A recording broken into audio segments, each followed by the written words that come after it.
ನಿನ್ನ ಹತ್ರ 1 ಲಕ್ಷ ದುಡ್ಡಿನ ತಿಂತೀಯ ನೀನು, 100 ಕೋಟಿನೇ ಇರ್ಲಿ ತಿಂತೀಯ, ಅನ್ನನೇ ತಿನ್ಬೇಕು. ರಿಯಾಲಿಟಿ ಶೋ ರಿಯಾಲಿಟಿ ಆಗಿರ್ಬೇಕು. ಇವಾಗ ಗಿಲ್ಲಿ ಕಲಾವಿದನಾಗಿ ಈಚೆ ಬಂದ್ರೆ ರಕ್ಷಣಾ ವೇದಿಕೆಗೋಸ್ಕರ ಅಥವಾ ಕರುನಾಡಿಗೋಸ್ಕರ, ಕನ್ನಡಕ್ಕೋಸ್ಕರ, ಕಾವೇರಿ ನೀರಿಗೋಸ್ಕರ ಅವ್ನು ಹೋರಾಟ ಮಾಡ್ತಾನ್ರಿ. ಅವ್ನ್ ಮಣ್ಣಲ್ಲಿ ಹುಟ್ಟಿರೋದು, ಆ ಮಣ್ಣಿಗೆ ತಾಕತ್ತಿದೆ. ಅಂಬರೀಷನ ಮಾಡಿಲ್ವಾ, ಅದೇ ತಾಕತ್ ಗಿಲ್ಲಿ ಮಾಡ್ಬೋದು. ಯಾರಿಗ್ ಗೊತ್ತು, ಭಗವಂತನ ಹಣೆ, ಅವನ ಹಣೆಯಲ್ಲಿ ಏನ್ ಬರ್ದಿದ್ದು ಅದೇ ಆಗುತ್ತೆ. ಸರ್, ಇವಾಗ ಆಕ್ಚುಲಿ ಗಿಲ್ಲಿ ಅಭಿಮಾನಿಗಳು ಕೆಲವರು ಅಂದ್ರೆ ತುಂಬಾ ಉದ್ವೇಗದಿಂದ ಗಿಲ್ಲಿನ ಒಂದು ವೇಳೆ ಸೋಲ್ಸಿದ್ರೆ ಬಿಗ್ ಬಾಸ್ಗೆ ಕೊಲ್ಲಡಿದ್ವಿ ಅಂತ ಕೆಲವೊಂದಿಷ್ಟು ಜನ ಹೇಳಿದ್ರು. ಸೊ ಅದಕ್ಕೆ ರಕ್ಷಣಾ ವೇದಿಕೆ ಅವರು ಕೆಲವರು ಹೇಳ್ತಾರೆ, ಅಲ್ಲಿ ಪವಿತ್ರ ಅಶ್ವಿನಿ ಗೌಡನೇ ಗೆಲ್ಲೋದು, ಯಾವುದೇ ಕಾರಣಕ್ಕೂ ನಮ್ಮ ಅಶ್ವಿನಿ ಗೌಡನೇ ವಿನ್ನರ್ ಆಗ್ತಾರೆ. ಸೊ ಒಂದ್ ವೇಳೆ ಆ ರೀತಿ ವಿನ್ನರ್ ಆದಾಗ ಬಿಗ್ ಬಾಸ್ ಮನೆಗೆ ಕಲ್ಲು ಹೊಡೆದಾಗ ನಾವು ನೋಡ್ಕೋತೀವಿ ಅಂತ ಹೇಳ್ತಾರೆ. ಯಾರೋ ಒಬ್ಬ ತರ್ಲೆ ಗಿಲ್ಲಿ ಅಭಿಮಾನಿ ಹೇಳಿದಾನೋ ಮತ್ತೊಬ್ಬ ಹೇಳಿದಾನೋ ಗೊತ್ತಿಲ್ಲ. ನಿಜವಾದ ಅಭಿಮಾನಿ ಯಾರು ಕಲ್ಲೊಡಿಯಲ್ಲ ಸರ್.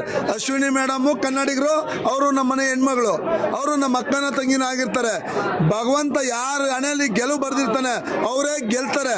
ಇಲ್ಲಿ ನಾರಾಯಣಗೌಡರು ನಮ್ಮ ಕನ್ನಡಕ್ಕೋಸ್ಕರ ಹೋರಾಟ ಮಾಡ್ತಾರೆ.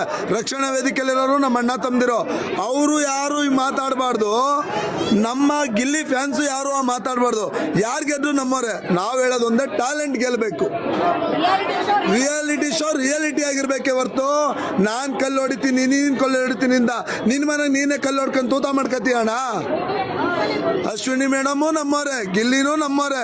ನಾಳೆ ದಿನ ಗಿಲ್ಲಿ ಕಲಾವಿದನಾಗಿ ಈಚೆ ಬಂದ್ರೆ ರಕ್ಷಣಾ ವೇದಿಕೆಗೋಸ್ಕರ ಅಥವಾ ಕರುನಾಡಿಗೋಸ್ಕರ, ಕನ್ನಡಕ್ಕೋಸ್ಕರ, ಕಾವೇರಿ ನೀರಿಗೋಸ್ಕರ ಅವ್ನು ಹೋರಾಟ ಮಾಡ್ತಾನ್ರಿ. ಅವ್ನ್ ಮಣ್ಣಲ್ಲಿ ಹುಟ್ಟಿರೋದು, ಆ ಮಣ್ಣಿಗೆ ತಾಕತ್ತಿದೆ.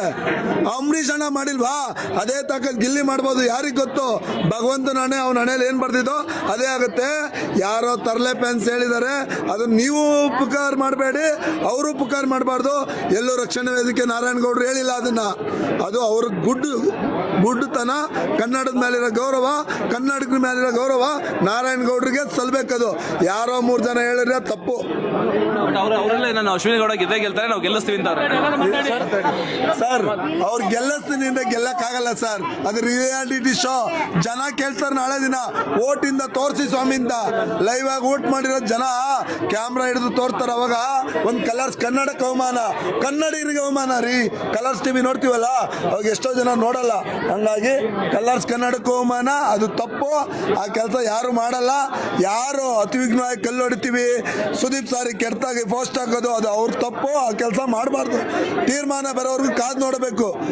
ಅದೇನೋ ಹೇಳ್ತಾರೆ, ಒಂದು ಗಾದಿದೆ, ಪ್ರಾಮಾಣಿಕವಾಗಿ ಕಣ್ಣಾರೆ ಕಂಡ್ರು ಪ್ರಾಮಾಣಿಕವಾಗಿ ಪರೀಕ್ಷೆ ಮಾಡ್ಬೇಕು. ಪ್ರತ್ಯಕ್ಷವಾಗಿ ಕಂಡರು ಪ್ರಾಮಾಣಿಸಿ ನೋಡ್ಬೇಕಂದೆ. ಹಾಗಾಗಿ ಯಾರೋ ಒಬ್ರು ಮಾತಾಡ್ರ ತಪ್ಪು, ಮಾತಾಡಬಾರ್ದು. ನಮ್ಗೆ ಎಲ್ಲರ ಮೇಲೆ ಗೌರವ ಇದೆ. ಎಲ್ಲ ಅಲ್ಲಿರೋ